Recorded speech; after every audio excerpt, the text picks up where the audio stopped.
வணக்கம் நண்பர்களே.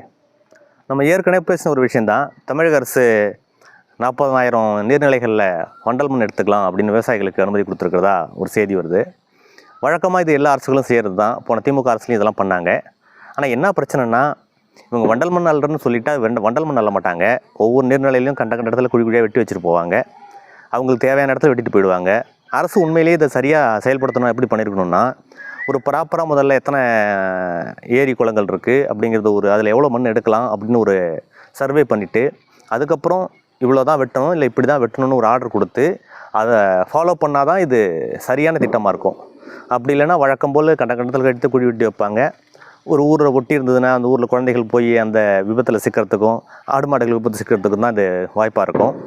புதுசாக பதவியேற்றிருக்கிற அரசு நாங்கள் மாற்று சக்தின்னு சொல்லிவிட்டு பழைய திமுக செஞ்ச அதே விஷயங்களை செய்யாமல் உண்மையிலேயே ஆக்கப்பூர்வமாக ஏதாவது வளர்ச்சியை நோக்கி செய்யணும்னா அது இந்த மாதிரி தான் செய்யணும். பார்ப்போம் இதை எப்படி செயல்படுத்துகிறாங்கன்னு. நன்றி.